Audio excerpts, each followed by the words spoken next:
பனி நிறைந்த கண்ணாடியில் கண் வரைந்தேன், வழிந்தது கண்ணீர்.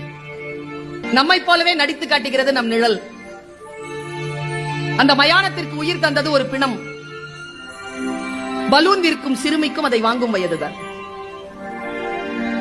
எந்த கிளி ஏமாற்றி சென்றதோ தாடியுடன் இருக்கிறது ஆலமரம். வாயை கிழித்த பின்னும் தொடர்ந்து பேசுகிறது கடிதம். லாரி நிறைய மரம், இறையுடன் கூட்டை தேடும் தாய்க்குருவி.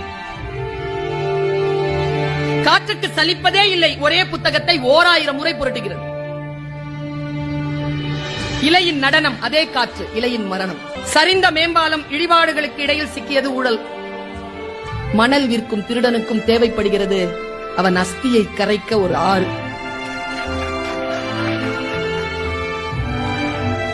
பெருங்கடலை அசைத்துக் கொண்டிருக்கிறது மீன் குஞ்சின் சின்ன துடுப்பு. காக்கை கூட்டில் காத்திருக்கும் இசை குயில் முட்டை. பூதாங்குழல் இசைக்கிறாள் அம்மா, நடனமாடுகிறது நெருப்பு.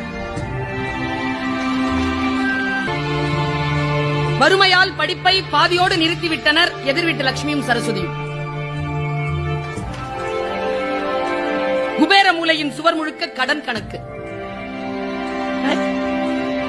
யானைக்கு இனித்தது போலவே எறும்புக்கும் இனிக்கின்றன கரும்புகள். குழியில் விழுந்த யானை ஏறி செல்லும் எறும்பை வியப்புடன் பார்க்கிறது. படத்தில் இருந்தாலும் ஆணி அடித்தே மாட்டப்படுகிறார் சிலுவையில் இயேசு. விழுந்த பிறகும் பறந்து பார்க்கிறது பறவையின் இறகு. புகைப்படக்காரரை அசையாமல் நிற்க வைத்தது மலையருவி. மயிலிறகு குட்டி போட்டது பள்ளியின் நினைவுகளை. ரயில் மோதி பிளிரும் யானையிடம் அழிக்கப்பட்ட காட்டின் குரல். உடைந்த பானை, மிச்சம் இருக்கிறது கொஞ்சம் தண்ணீர்.